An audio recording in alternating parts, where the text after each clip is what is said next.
Okay, so this video is to take up the chemical reactions practice test under the Unit 2, chemical reactions module.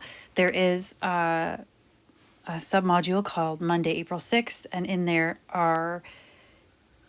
is descriptions or guidelines for what the unit assignment will look like. So you want to take a look at that. And if you have any questions, please let me know. So the first part will be naming, balancing, and just stating the type. And those will be randomized multiple choice questions, and there will only be 10. Okay, so if you are asked for the Latin name, there were 6 of them that you should know. So this is iron. So iron's Latin name is Fer. And then you have 2 options. So OUS goes with the lesser charge, and IC goes with the higher charge. So here you've got iron and nitride, sorry. So nitride has a charge of -3, which should show up down here. So since it's not there, that must mean that it canceled out. So then on the other side, it would have been iron 3. So iron 3, that is the higher charge. So if you use our periodic table, then you look underneath the symbol. I believe if you use your textbook, it's written on one of the sides of it. Same difference, it doesn't matter. And then iron 3 is +3. So that is ferric. So read the question carefully. You know, I really am not interested in trying to be tricky, but it does say Latin name. So technically B is a correct name for that compound, but it's not the Latin name. Okay, so again, that's sort of, a little bit weird. Same thing with this next one. So normally we don't write mono for when you have a molecular or covalent compound. So you would just write carbon. It is not dicarbon. There are not 2 carbons. There are 2 chlorines. So technically the answer is D. Really, to be honest, I would probably accept B as well. Okay. So then correct formula for sodium hyponitrite. So hypoite, that's one of those ones. So we have the ATE form, which is NO3. That's on the periodic table at the back. If you did not bring home your periodic table, the reference sheet is in the Unit 2 module. It literally says back of the periodic table. You only need to print this if you forgot your periodic table, okay? So then if it was 1 more oxygen, then it would be per. That's not the case, it's hypoite. 1 less is ite. So then 2 less is hypoite. So we're looking for 2 less, which is D. Okay, and then we have same thing here, carbonous. So when you have acids, it's very similar. You take the polyatomic ion, always put it with hydrogen with acids, and then this is the ic form, so carbonic. Then if you had 1 more oxygen, it's per carbonic. 1 less, carbonous, and then 2 less is hypoous. So here we just want carbonous. We don't want hypo this time. So the answer is C. Okay, so metal oxide dissolves in water. So this is from the worksheet you're supposed to do on your own. So it forms a base. If it was a non-metal, it would be an acidic solution. But to be honest, none of the multiple choice questions are theory. They're just naming, balancing, and stating the type. So like this one here, the coefficient for NaOH in the following reaction. So this is double displacement. So you can look at how many OHs there are. Like the ion has just switched spots. It's stayed together. So then there are 3 OHs. So you can put a 3 out front there. And then That makes 3 sodiums. So you need one over there, which balances the chlorine. Those are the easiest type of reactions to balance. The type of reaction above, I just said, double displacement. Okay, so predicting the products will be a short answer question, or not short answer, but like you have to show your work. So you'll have to do one complete combustion. So the products of the complete combustion reaction are CO2 and H2O always, and you're only going to have to predict complete. Don't worry about incomplete. And then number 9 says, what would the other reactant be? So you always need oxygen to burn something, and then don't forget that it's diatomic. Okay. So this one, again, will not be multiple choice, but this is a little bit tricky. So let's go over it. So when you react some metal with water, this is single displacement, then you do need to remember that water behaves like HOH. So then the hydrogen and the metal will switch. So you get hydrogen gas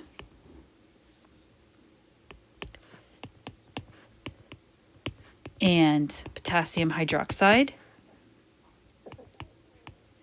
I don't know why, that's just a typo there. It's missing its aqueous. And then in this case, it doesn't ask you to balance. So the answer is C.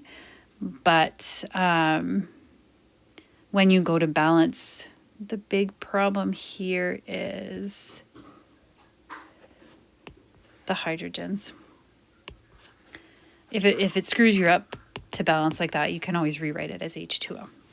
Okay, so then again, this one we're not going to predict in the multiple choice, but I'll just give this to you now. So we have, this is single displacement again.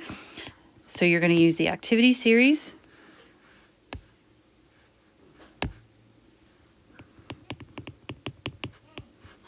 On the back of the periodic table. So again, if you don't have yours from school, like from our class, then you need to print that extra sheet off, okay? And then the front side, you can use any periodic table, it doesn't matter. All right, so we are trying to figure out, is zinc reactive enough to kick out tin? So zinc has to be higher on the activity series, which it is. Zinc is in the middle-ish and tin is closer to the bottom.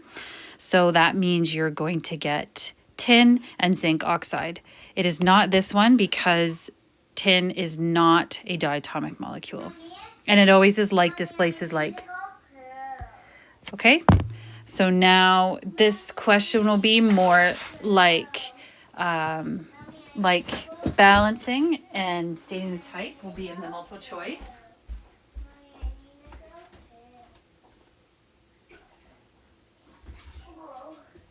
Rob, can you help? I'm trying to make a video. Okay, so now we have, if you want to state the type, you can write out the word, but like I said, it's going to be multiple choice, so it doesn't matter. So you need 4 phosphoruses, and that makes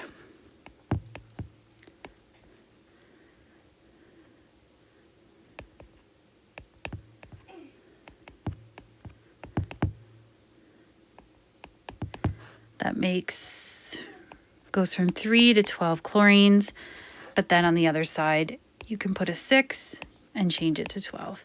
Check that they can't be reduced by anything, but this one on number 1 in the first substance prevents that. Okay, so this one is combustion. You don't have to write complete, but you can if you want to, because we've got oxygen making a fuel, oxygen making CO2 and H2O. These ones are the most annoying to balance. But the good news is there's an odd number here. So that means that we can put a 4 there to make 8 hydrogens, which balances that. We need 3 carbons. So now we have 4 oxygens plus 6, which is 10, which means we can put a 5 there. And those definitely do not reduce. Okay, this next one, we've got the iron by itself, so that's single displacement.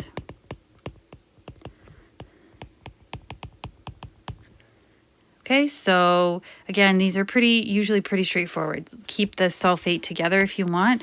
There are 3 of them on the product side, so you need 3 on the reactant side. There are 2 irons, and now we need to match the hydrogens.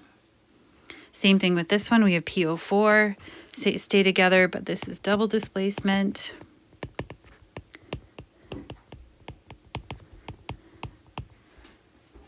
Okay, so we're going to need 2 phosphates, which makes 6 sodiums over here. So then 6 on the other side. And then we actually need 3 calciums in order to get 6 fluorines. With this 2 here, you need a 3, and now that balances the calcium. Okay, so predict the products of the following reactions and make sure the equations are balanced and that you have states. So when you do double, single, and double displacement, you want to make sure that you write the states. Okay, so we have cobalt and water. So you look at, since it's single displacement, is cobalt, you use the activity series. Is cobalt reactive enough? No, it isn't. So you can write NR. So this practice test is obviously preparation for what would have been a real test. So on your with more questions, so on your unit assignment, there won't be any no reactions. Okay, they definitely should work because I want to see if you can do it. Okay, so now same thing. We have single displacement. We're going to do aluminum and copper. Can you switch it out? Aluminum is above copper. So yes, you can. So copper by itself, metals are solids except mercury. And then now you're going to put aluminum with sulfate. So I'll just show my work over here if you need help crisscrossing. So aluminum, you count the columns as +3. Sulfate is a polyatomic ion. Again, that's on the back of the periodic table, our periodic table. So make sure you get that. So then when you crisscross, the 2 comes down here and the 3 goes all the way across.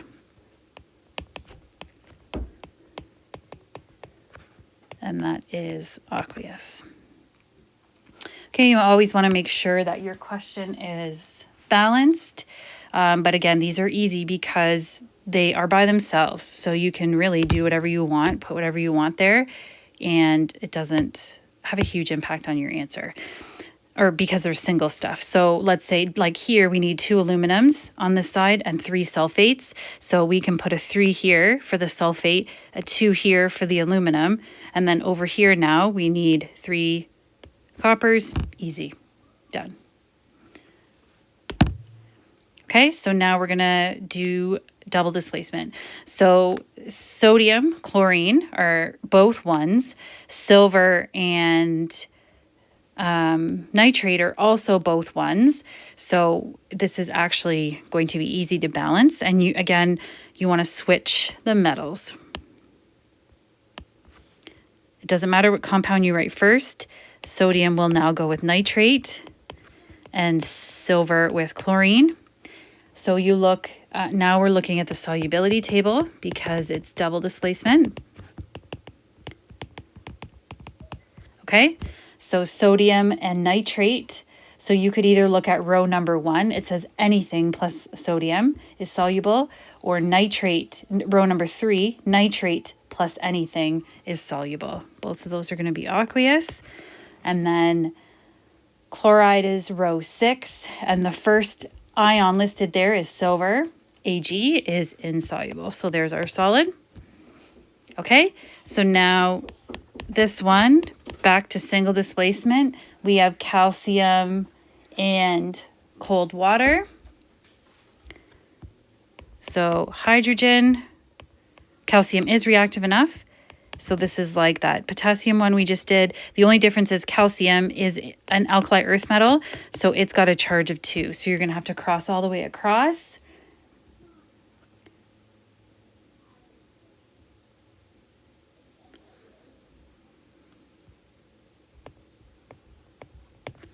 And If you put AQ, I actually wouldn't mark it wrong. If you use the solubility table, it does say solid, so you can do that too. And this is actually how they make something called lime water, so it's legit. Okay, so now again, we need, usually you're going to have to put a 2 here to get 4 hydrogens and 2 oxygens, and I think that's it. That's good. Okay, so when you write complete combustion, you do not need to show states because it's tricky to figure out what the water is going to be. Okay, and then you do need to remember always oxygen, which is diatomic, and then it doesn't matter what you write first, the products are CO2 and H2O.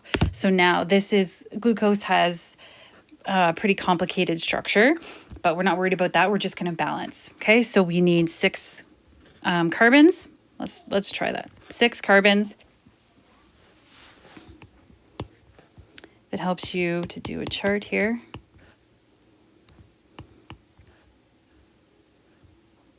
And this one is 8.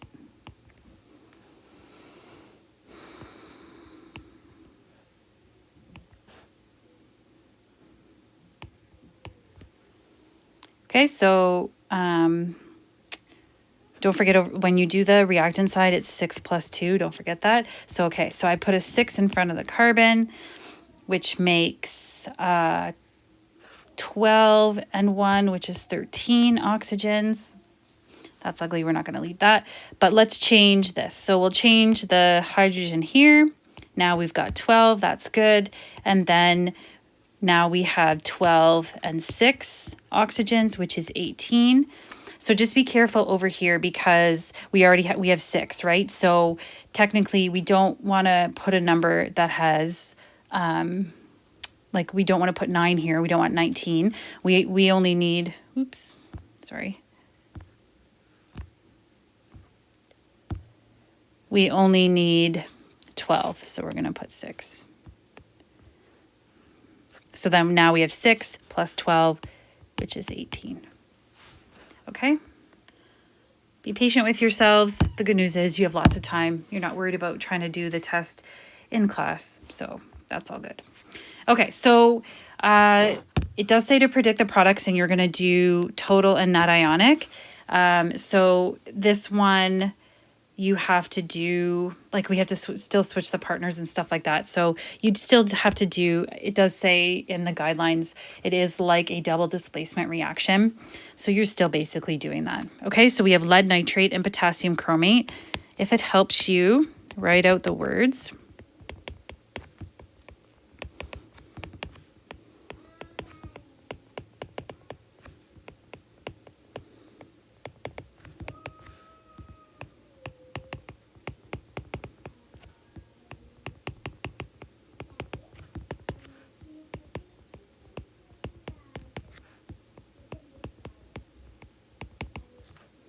Okay, so just switching the metals basically.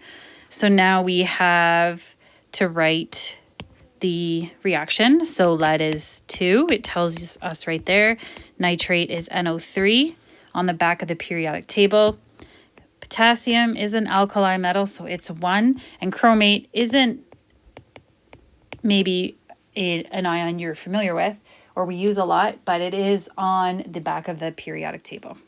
Okay, so now when you crisscross,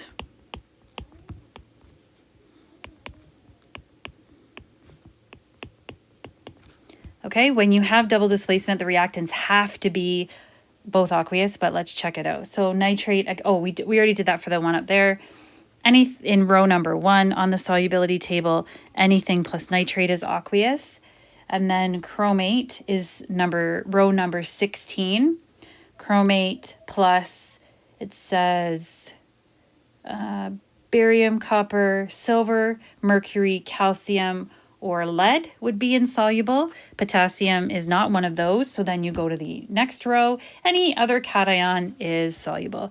And when you read that, it says plus lead, so then that there it is over here, right? Lead chromate, so that's going to be our solid. So when you, even though like when you check the reactants, you can also kind of use that as a hint for the product. So again, when you go over and do potassium nitrate, anything plus an alkali metal is soluble, or anything plus nitrate is soluble, then you've already kind of checked that out, right? But you can do it again. It doesn't matter. So now if you're not good at crisscrossing or naming, then you've already shown your work here. So we're going to now put potassium with nitrate and lead and chromate.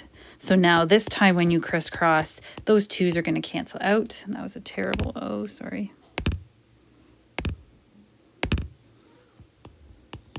Okay, so anything plus nitrate, we just said aqueous, and then chromate plus lead, which is row number 16 on the solubility table, is insoluble, which you write as a solid.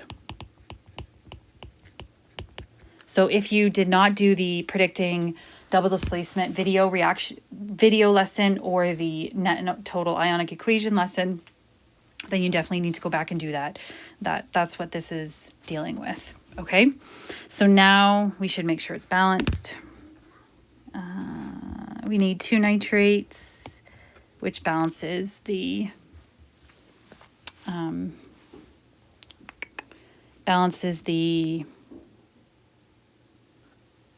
potassiums as well. Okay, so then what kind of reaction is this? Oops, sorry, I picked the wrong thing. It's double displacement and total ionic equation. You write out or split apart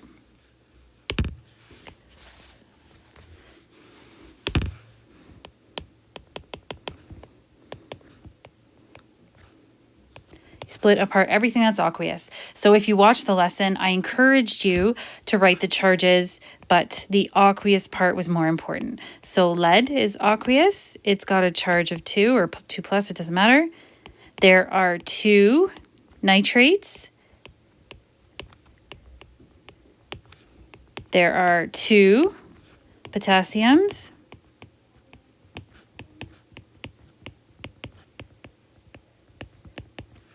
And again, over here, 2 potassiums and 2 nitrates. I'm running in a room, sorry. But we are not splitting apart the lead chromate because it is not aqueous. Okay, so now pick a light color. Be very, don't scribble it totally out so you can't see what you've written. Oops, I forgot the 2 over here. Nitrate is aqueous on the reactant side and on the product side, so it cancels out. Potassium, aqueous on the reactant side, aqueous on the product side, cancels out. So we call those spectator ions. And then, so the net ionic equation shows the formation of the solid, basically.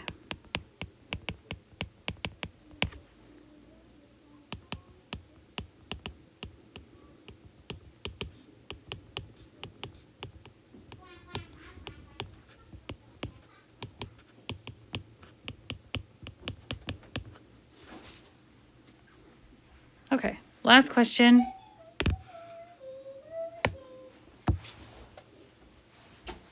We have hydrogen cyanide. So cyanide, again, is one of those weird ions. And if you look, it says, this is double displacement, so again, it has to be aqueous. But if you look at row number 12, cyanide plus any other cation is soluble. And then copper 2, it's telling you. Sulfate is also 2, they cancel out. Sulfate plus any other cation is aqueous.